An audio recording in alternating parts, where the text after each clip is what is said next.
இயேசு உங்களை நேசிக்கிறார். பிரியமானவர்களே, இந்த நாளில் ஆண்டவர் நம்மளோடு பேசும்படிய விதத்திலிருந்து சில வசனங்களை கூட வாசித்து ஆண்டவர் நமக்கு கற்றுக் கொடுக்கக்கூடிய, நாம் புரிந்து கொள்ளக்கூடிய வசனங்களை நம்மளோடு இடைபடுவாராக. அது மத்தேயுவின் புஸ்தகம் 11வது அதிகாரம் 20, 21, 22, 23 வசனங்கள் இப்படியாக சொல்லுகிறது. அப்பொழுது தமது பலத்த செய்கைகளில் அதிகமானவைகளை செய்ய கண்ட பட்டணங்கள் மனம் திரும்பாமல் போனபடியினால் அவைகளை அவர் கடிந்து கொள்ள தொடங்கினார். கோரசினே உனக்கு ஐயோ, பெத்சாய்தாவே உனக்கு ஐயோ, உங்களில் செய்யப்பட்ட பலத்த செய்கைகள் தீருவிலும் சீதோனிலும் செய்யப்பட்டிருந்தால் அப்பொழுது ரெட்டுடுத்தி சாம்பலில் உட்கார்ந்து மனம் திரும்பியிருப்பார்கள். நியாய தீர்ப்பு நாளிலே உங்களுக்கு நேரிடுவதை பார்க்கிலும் தீருவுக்கும் சீதோனுக்கும் நேரிடுவது லகுவாயிருக்கும் என்று உங்களுக்கு சொல்லுகிறேன். வானபரியந்தம் உயர்த்தப்பட்ட கப்பர்நகுமே, நீ பாதாள பரியந்தம் தாழ்த்தப்படுவாய். உன்னில் செய்யப்பட்ட பலத்த செய்கைகள் சோதோமிலும் செய்யப்பட்டிருந்ததானால் அது இந்நாள் வரைக்கும் நிலைத்து நிற்குமே. நியாய தீர்ப்பு நாளில் உனக்கு நேரிடுவதை பார்க்கிலும் சோதோம் நாட்டிற்கு நேரிடுவது லகுவாயிருக்கும் என்று உங்களுக்கு சொல்லுகிறேன் என்றார். பிரியமானவர்களே, தமது பலத்த செய்கைகளில் அதிகமானவைகளை செய்ய கண்ட பட்டணங்கள் ஜனங்கள் மனம் திரும்பாமல் போனபடியினால் அவைகளை அவர் கணிந்து கொள்ள தொடங்கினார். இயேசு என்ற நாமத்தை அறியாத எத்தனையோ நாடுகள், எத்தனையோ கிராமங்கள் இருக்கு. இந்த நேரத்தில் 100 வருஷம், 80 வருஷம், 200 வருஷம்,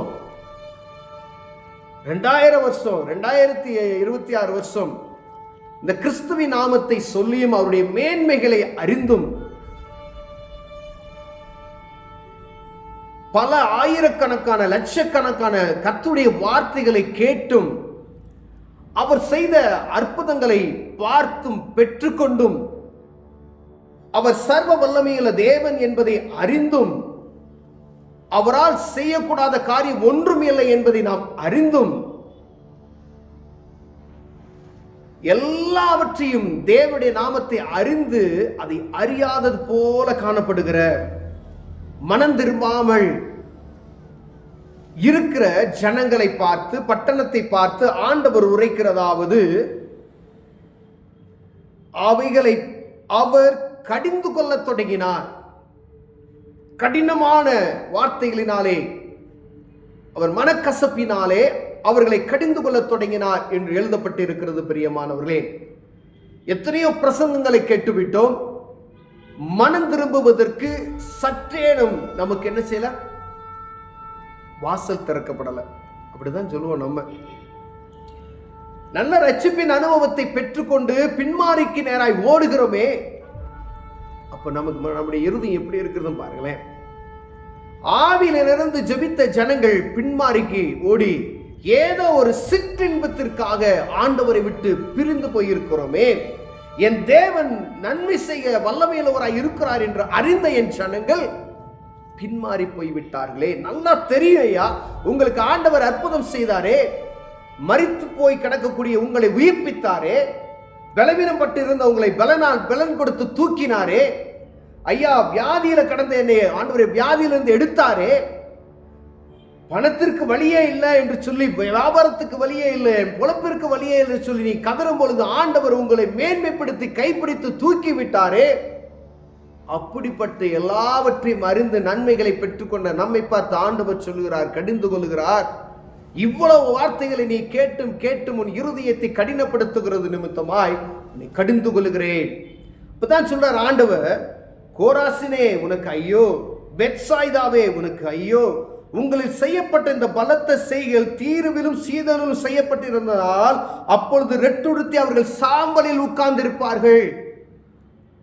தீரு சீதோன் அந்த நாடுகளுக்கு நடந்த அந்த ஆண்டவர் அது கடிந்து கொள்ளும் பொழுது இந்த காரியத்தை அவர்கள் பார்த்திருந்தார்களானால், இப்படிப்பட்ட அற்புதத்தை அவர்கள் கேட்டிருப்பார்களானால், இப்படிப்பட்ட அற்புதத்தை அவர்கள் பெற்றிருப்பார்களானால் அவர்கள் தேவ சமூகத்தில் இரட்டுடுத்தி சாம்பலில் உட்கார்ந்து ஆண்டவரை மகிமைப்படுத்தி இருப்பார்கள் என்று சொல்லுகிறார். பிரியமானவர்களே, அதே போல வானபர்ந்த உயர்த்தப்பட்ட கப்பர்நகுமே, நீ பாதாள பரியந்தம் தாழ்த்தப்படுவாய்.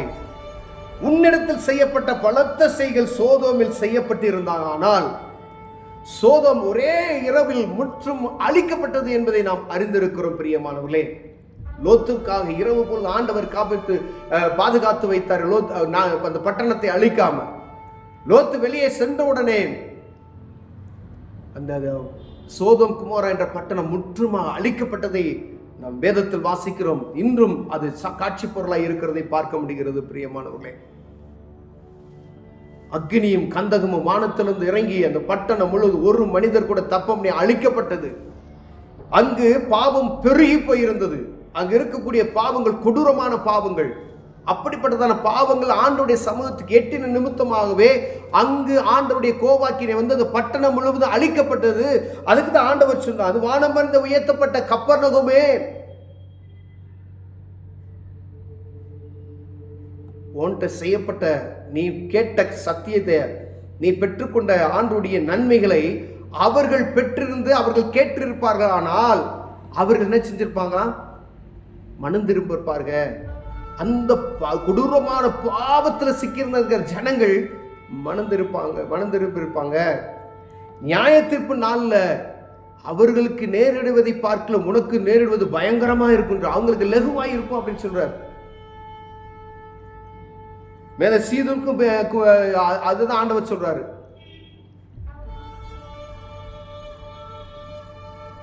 எவ்வளவு ஜாக்கிரதை இருக்கும், எவ்வளவோ சத்தியம் நமக்குள் வந்து ஒவ்வொரு நாளும் ஒவ்வொரு விதமான சத்தியங்களை ஆண்டவர் நமக்கு கொடுத்து கொண்டே இருக்கிறார். எங்கோ யார் மூலமாவது புதிய புதிய வார்த்தைகளை கொண்டு ஆண்டவர் அவருடைய வார்த்தைகளை எப்படி லகுவாய் உங்களுக்கு புரியும்படியாக பேசிக்கொண்டு இருக்கிறாரோ பேசிக்கொண்டு இருக்கிறார். ஆனா அதை ஏற்றுக்கொள்வதற்கு கடின இருதயம் படைத்தவர்களாய் நாம் காணப்படுகிறோம். விட்டு கொடுப்பதற்கு மனசு கிடையாது. ஏதோ ஒரு உலக சிற்றின்பம் நம்மை அடிமைப்படுத்த வைத்திருக்கிறது நிமித்தமாக ஆண்டவரை ஏற்றுக்கொள்வதற்கு மனதில்லாமல் போய்விட்டோம்.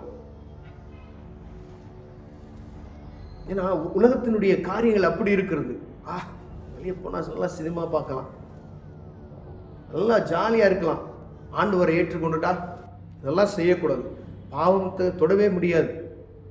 அதுக்கு விலகி விலகி விலகி எவ்வளவு காலம் ஓடிக்கொண்டு இருப்போம். நியாய தீர்ப்பு நாள் நெருங்க போகிறது.